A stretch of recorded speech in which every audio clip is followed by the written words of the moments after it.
pada lingkungan terkini. Pendapatan diakui secara proporsional selama tahap produksi. Cara ini dipakai terutama oleh perusahaan kontraktor. Hal ini juga dapat dilakukan karena sifat pekerjaan yang dilakukan yang biasanya memerlukan waktu penyelesaian melebihi satu periode akuntansi. Cara seperti ini juga dapat dilakukan apabila taksiran biaya penyelesaian dan tahap kemajuan penyelesaian kontrak dapat ditentukan.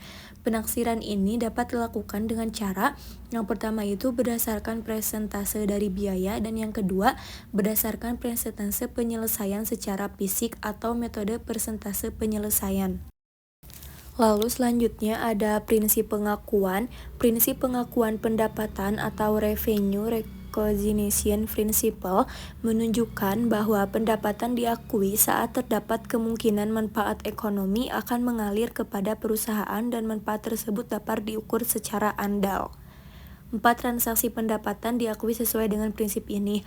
Yang pertama yaitu perusahaan mengakui pendapatan dari penjualan produk pada tanggal penjualan. Tanggal ini biasanya diartikan sebagai tanggal pengiriman kepada pelanggan. Yang kedua, perusahaan mengakui pendapatan dari jasa yang diberikan ketika jasa telah selesai dilakukan dan dapat ditagihkan. Yang ketiga, perusahaan mengakui pendapatan dari mengizinkan pihak lain untuk menggunakan aset perusahaan seperti bunga, sewa, dan royalti seiring dengan berlalunya waktu atau saat aset digunakan. Dan yang keempat, perusahaan mengakui pendapatan dari pelepasan aset selain produk yang biasa dijual pada tanggal penjualan.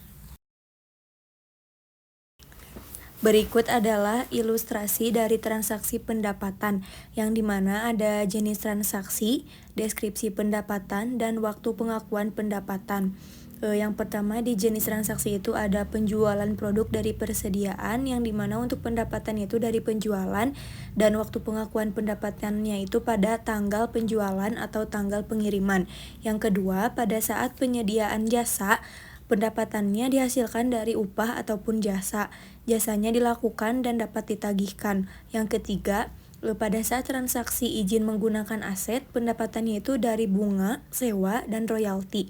Waktu pengakuan pendapatannya itu seiring berlalunya waktu atau saat aset tersebut digunakan.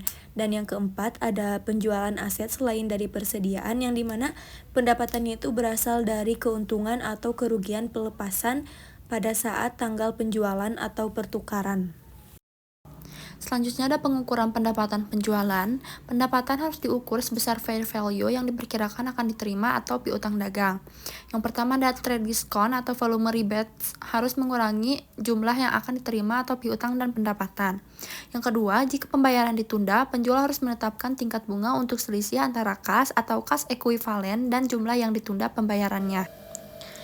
Contohnya, perusahaan Samsung memiliki kesepakatan dengan para pelanggannya bahwa perusahaan akan memberikan diskon volume sebesar 3% kepada para pelanggannya jika mereka membeli paling sedikit 2 juta euro produknya selama tahun kalender.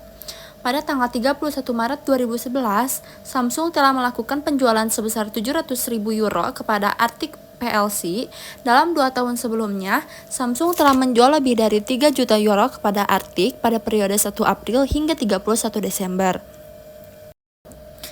Lalu ada jawabannya, jika pelanggan menggunakan meet the discount threshold, Samsung membuat jurnal sebagai berikut. Di kas, di debit ada 679.000 euro, lalu di kreditnya ada piutang dagang 679 euro. Dari mana 679 euro? Dari 700.000 dikali dengan 3% hasilnya 21.000, lalu 700.000 nya itu dikurang 21.000 hasilnya 679.000 euro.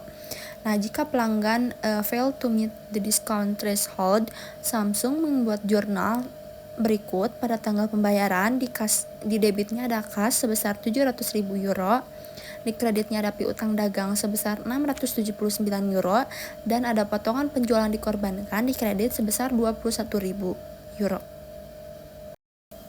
Selanjutnya ada pengukuran pendapatan penjualan. Pendapatan dari penjualan barang diakui jika kondisinya yang pertama ada perusahaan telah mentransfer kepemilikan barang kepada pembeli. Yang kedua ada perusahaan tidak lagi mempertahankan berbagai hal yang biasanya dilakukan oleh pemilik barang.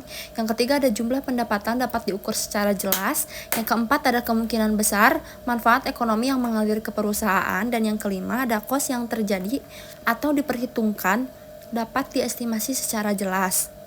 Nah, contohnya yang pertama ada buy and hold sales, di mana pembeli belum memperoleh barang namun telah memiliki hak dan sudah menerima tagihan. Butler Company menjual peraplan senilai $450 kepada kedai kopi lokal yang berencana untuk memperluas lokasinya di sekitar kota.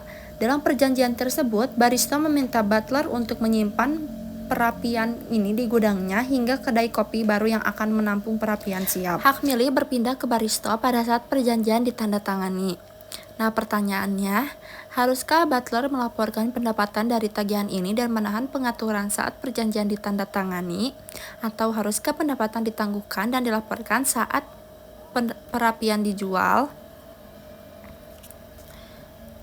Nah, jawabannya, Butler harus mencatat pendapatan pada saat hak kepemilikan sudah berpindah.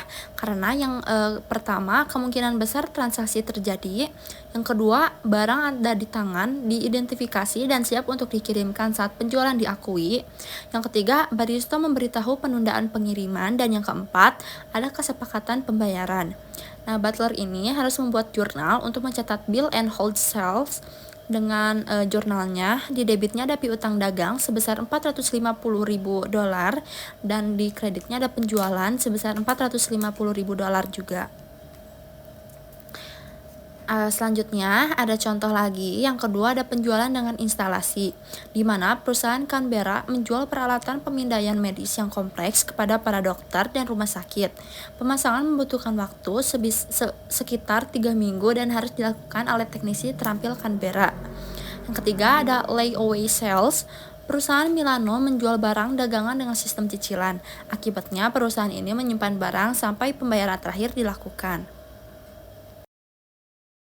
Selanjutnya di sini akan membahas pengakuan pendapatan kontrak jangka panjang, yang dimana itu ada dua metode pada saat pengakuan pendapatan sebelum pengiriman.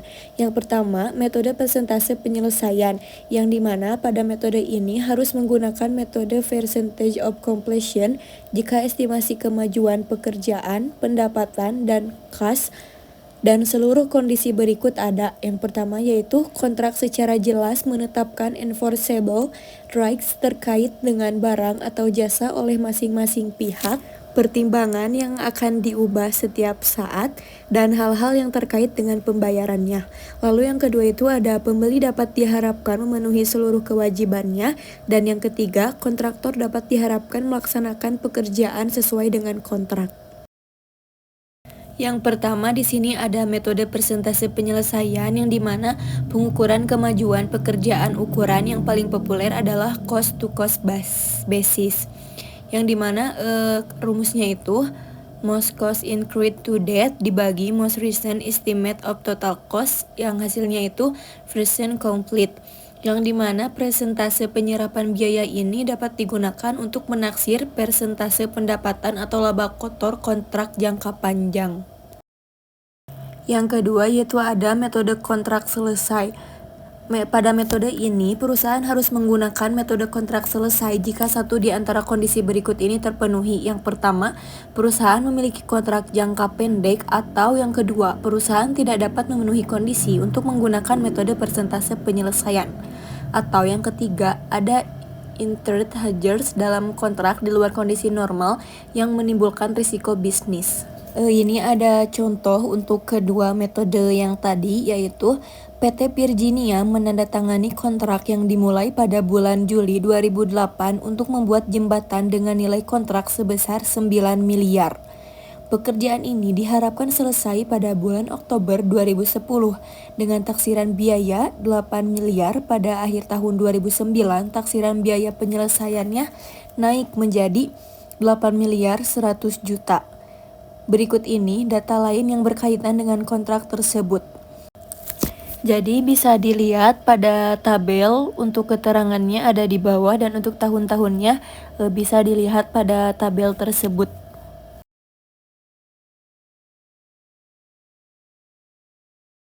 Selanjutnya di sini ada perhitungan taksiran pendapatan. Pendapatan diakui pada tahun 2008-nya itu sebesar 2.250 dari 25% dikali 9 juta. Lalu untuk tahun 2009-nya itu 72% dikali 9 juta, hasilnya 6.480.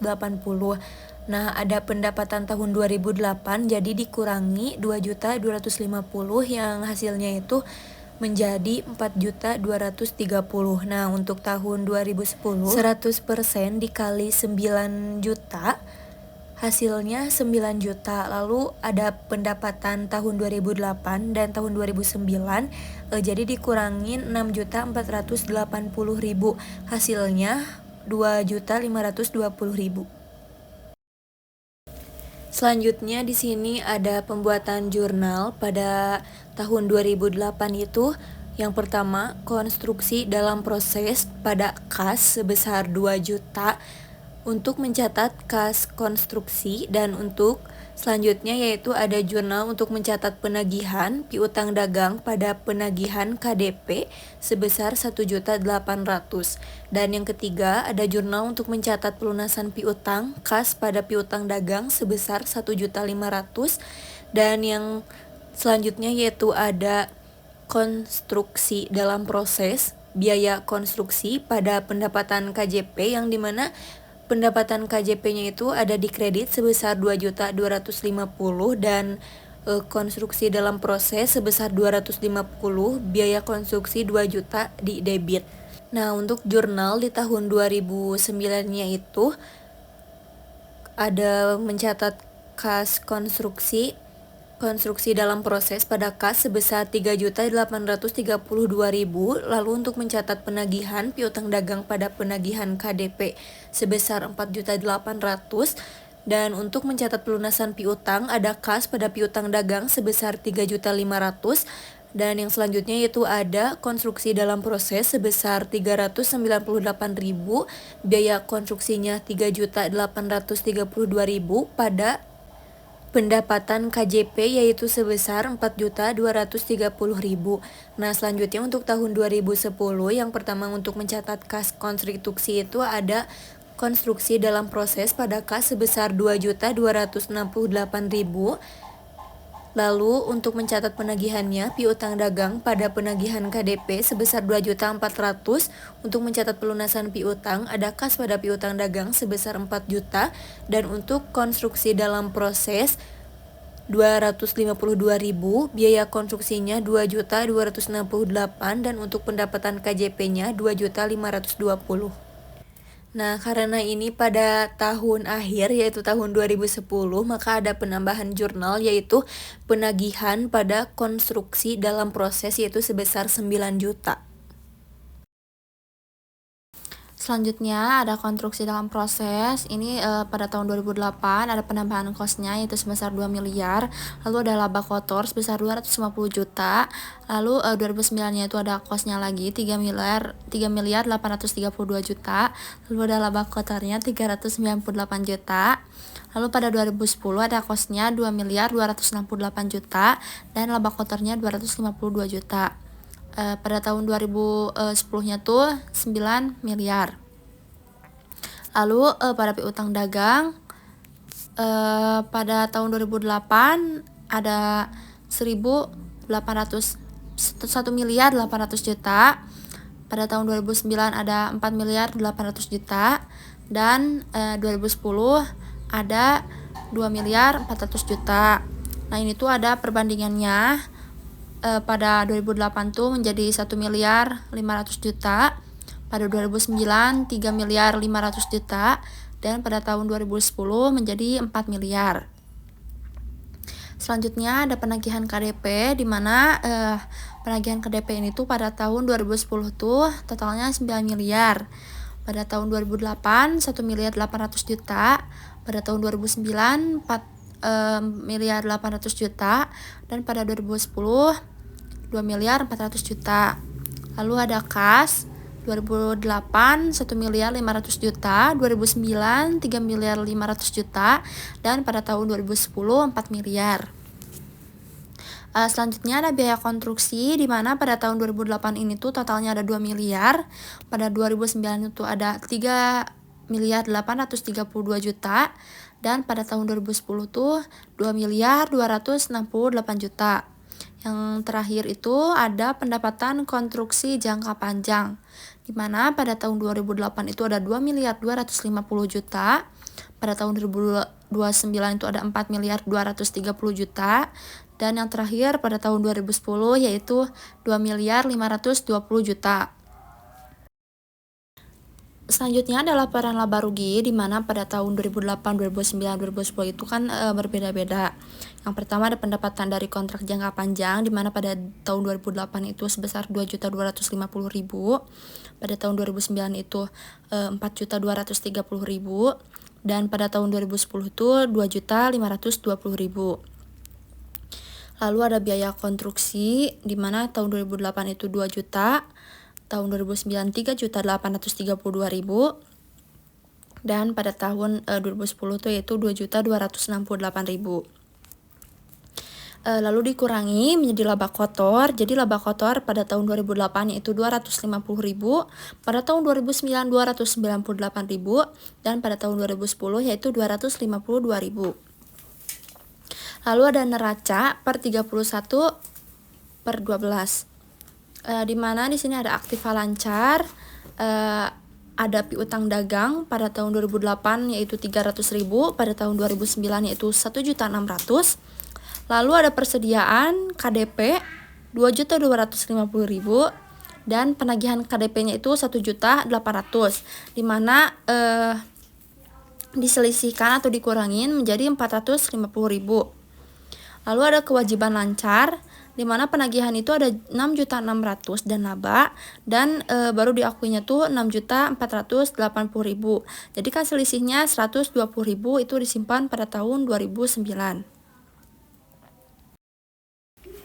Nah, selanjutnya di sini ada jawaban untuk metode kontrak selesai, yang dimana pada metode kontrak selesai perusahaan mengakui pendapatan dan laba kotor hanya pada saat penjualan, yaitu ketika kontrak telah diselesaikan. Dengan metode ini, perusahaan mengakumulasi kas kontrak jangka dalam proses, namun tidak perlu melakukan pengakuan periodik untuk pendapatan, kas, dan laba kotor. Jadi pada metode kontrak selesai ini langsung saja mencatat jurnal, sama halnya pada metode sebelumnya, yaitu untuk tahun 2008, 2009, dan 2010. Yang pertama itu ada pencatatan jurnal untuk mencatat kos konstruksi, dan ada untuk mencatat jurnal penagihan, dan ada untuk mencatat pelunasan piutang. Lalu yang membedakannya itu ada biaya konstruksi pada konstruksi dalam proses sebesar 8.100.000, dan ada jurnal penagihan KDP dan pendapatan KDP sebesar 9 juta. Nah, selanjutnya di sini ada laporan laba rugi untuk akhir tahun, yaitu tahun 2010. Pendapatan dari kontrak jangka panjangnya sebesar 9 juta, biaya konstruksinya 8.100.000, dan untuk laba kotornya 900.000. Lalu ada neraca per 31 Desember. Aktiva lancarnya terdiri dari piutang dagang, yang dimana pada tahun 2008 itu sebesar 300.000, dan untuk tahun 2009 sebesar 1.600.000. Dan untuk persediaannya ada KDP sebesar 2 juta dan penagihan KDP 1.800.000. Biaya dan laba diakui sebesar 200.000 pada tahun 2008. Dan untuk kewajiban lancarnya ada penagihan sebesar 6.600.000 di atas biaya. Lalu ada konstruksi sebesar 5.832.000. Jadi di 2009-nya itu ada 758.000. Selanjutnya di sini saya akan membahas rugi kontrak jangka panjang, yang dimana pada rugi periode berjalan, kontrak yang menguntungkan persentase penyelesaian itu estimasi kenaikan kos pada periode sekarang untuk menyesuaikan laba kotor periode sebelumnya. Lalu yang kedua, rugi pada seluruh proyek. Pada saat kedua metode ini, perusahaan harus mengakui rugi pada periode sekarang untuk seluruh rugi proyek.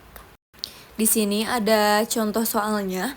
PT Perzinia menandatangani kontrak yang dimulai pada bulan Juli 2008 untuk membuat jembatan dengan nilai kontrak sebesar 9 miliar. Pekerjaan ini diharapkan selesai pada bulan Oktober 2010 dengan taksiran biaya 8 miliar. Pada akhir tahun 2009, taksiran biaya penyelesaian naik menjadi 9 miliar 112 juta 500.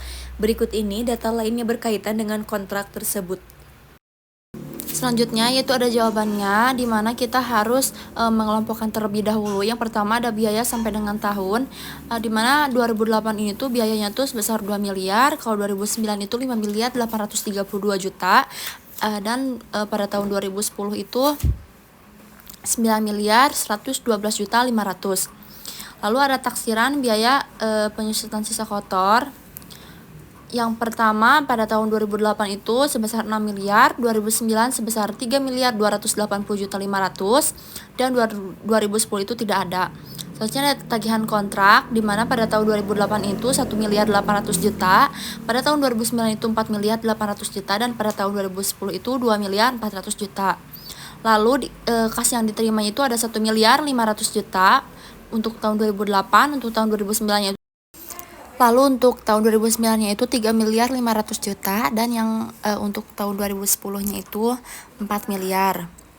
Lalu ada perhitungan persentase penyelesaiannya, di mana harga kontraknya itu 9 miliar semuanya. Lalu taksiran biayanya, yang tadi kan tahun 2008 2 miliar, tahun 2009 5 miliar 832 juta, dan pada tahun 2010 9 miliar 112 juta 500.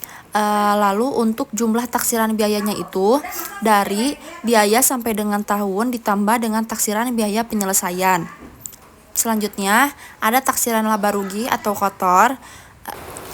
Taksiran laba rugi atau kotornya pada tahun 2008 yaitu 1 miliar, pada tahun 2009 yaitu 112 juta 500, dan pada tahun 2010 itu 112 juta 500 juga.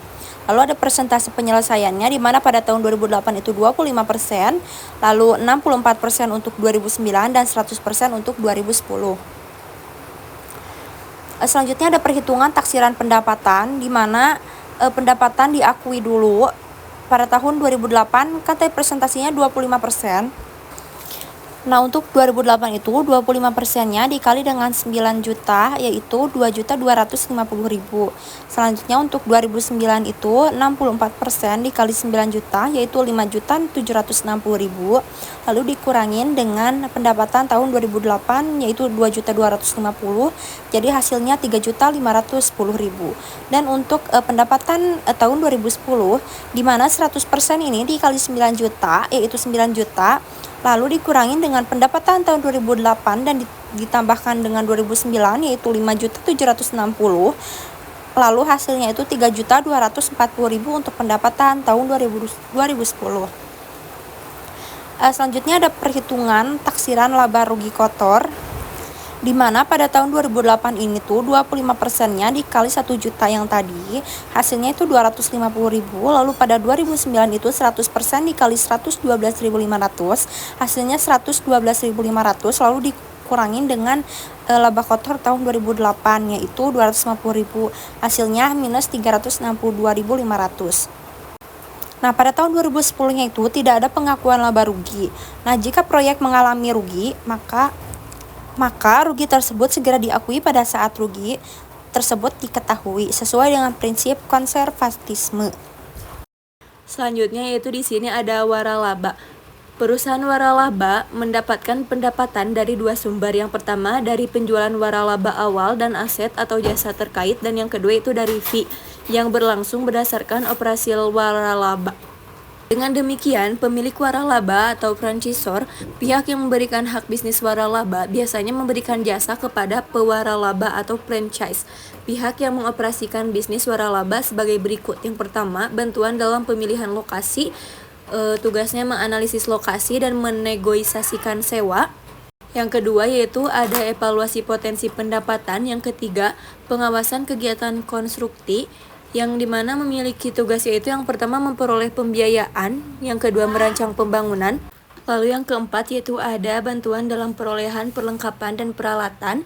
Yang kelima ada jasa pembukuan dan konsultasi, yang dimana tugasnya itu yang pertama menyiapkan catatan franchise, yang kedua memberi konsultasi tentang pajak penghasilan, real estate, dan pajak lainnya, dan yang ketiga itu memberi konsultasi terkait dengan peraturan daerah tentang bisnis franchise. Yang keenam, pelatihan karyawan dan manajemen. Yang ketujuh, pengendalian kualitas, dan yang kedelapan, periklanan dan promosi. Lalu di sini ada biaya waralaba berkelanjutan. Biaya waralaba berkelanjutan diterima sebagai imbalan atas hak berkelanjutan yang diberikan oleh perjanjian waralaba untuk menyediakan jasa seperti pelatihan manajemen, periklanan dan promosi, bantuan hukum dan dukungan lainnya. Yang kedua ada biaya waralaba awal, adalah pembayaran untuk meresmikan hubungan waralaba dan menyediakan beberapa jasa awal. Pemilik waralabanya mencatat biaya waralaba awal sebagai pendapatan hanya jika mereka telah melakukan kinerja substansial yang telah menjadi kewajiban mereka dan saat penagihan biaya cukup terjamin. Assalamualaikum warahmatullahi wabarakatuh. Nama saya Syarif Slamet Hidayat dan NPM C10220062. Di sini saya akan menjawab soal terkait materi pendapatan. Nomor 1, jelaskan kondisi saat ini yang terkait dengan pengakuan pendapatan. Pengakuan pendapatan merupakan salah satu aspek penting dalam akuntansi dan pelaporan keuangan.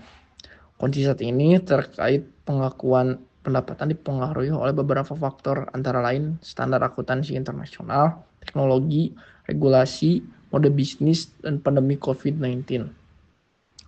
Nomor 2, apa yang dipandang sebagai kritik utama IFRS terkait pengakuan pendapatan. Kritik utama terhadap IFRS umumnya berpusat pada kompleksitas standar IFRS gitu ya, untuk pengakuan pendapatan, terutama di IFRS 15.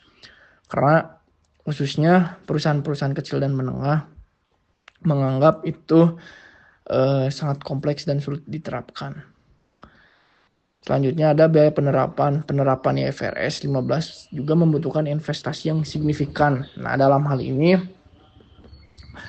si perusahaan juga biaya ini dapat menjadi beban tambahan bagi perusahaan itu. Jadi bisa jadi menambah beban perusahaannya. Selanjutnya, kurangnya prinsip dasar. Beberapa pihak berpendapat bahwa IFRS 15 terlalu fokus pada aturan-aturan spesifik dan kurang memberikan panduan yang jelas berdasarkan prinsip-prinsip. Nah, selanjutnya juga ada meningkatnya risiko litigasi. Perbedaan interpretasi dan kompleksitas standar dapat meningkatkan risiko perusahaan menghadapi tuntutan hukum terkait pelaporan keuangan. Selanjutnya nomor 3, apa yang dimaksud dengan pengakuan pendapatan? Pengakuan pendapatan adalah proses pencatatan pendapatan dalam laporan keuangan suatu perusahaan pada periode akuntansi tertentu. Assalamualaikum warahmatullahi wabarakatuh. Perkenalkan, nama saya Muhammad Al-Fauzan dengan NPM C10220004. Nomor 4, bagaimana pendapatan seharusnya diukur? Jawabannya, pengukuran pendapatan adalah proses menentukan nilai numerik yang tepat untuk pendapat yang diakui dalam laporan keuangan. Cara mengukur pendapatan ini sangat penting karena akan mempengaruhi akurasi laporan keuangan dan keputusan bisnis yang diambil berdasarkan laporan tersebut. Secara umum, pendapatan diukur dengan nilai wajar imbalan yang diterima atau yang akan diterima oleh perusahaan. Artinya, pendapatan diukur berdasarkan nilai pasar dari barang atau jasa yang telah diberikan atau yang akan diberikan kepada pelanggan. Faktor yang perlu diperhatikan dalam pengukuran pendapatan yaitu nilai wajar, pajak, dan biaya-biaya langsung. Nomor 5, jelaskan akuntansi untuk barter. Akuntansi untuk barter merupakan suatu proses pencatatan transaksi yang melibatkan pertukaran barang atau jasa tanpa melibatkan uang tunai. Meskipun terlihat sederhana, transaksi barter memiliki kompleksitas tersendiri dalam pengakuan dan pengukurannya.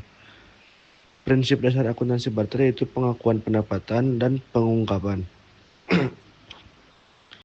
Contoh kasus bagian A, buatlah jurnal untuk mencatat transaksi ini pada tanggal penjualan. Di bagian debit, catatan piutang sebesar 600.000 euro. Di bagian kredit, penjualan sebesar 600.000 euro. Di sini contoh kasusnya Jupiter Company menjual barang yang memiliki biaya $500.000 kepada Danone PLC seharga $700.000 dengan pembayaran jatuh tempo dalam 1 tahun. 3 hari jika Danone membayar segera setelah pengirim dengan pembayaran jatuh tempo dalam sebesar $10.000. Nah, untuk bagian B-nya soalnya berapa banyak pendapatan yang harus dilaporkan Jupiter untuk semua tahun. Nah, di sini di debitnya ada pendapatan penjualan ya dengan seharga $600. Kenapa $600? Karena adanya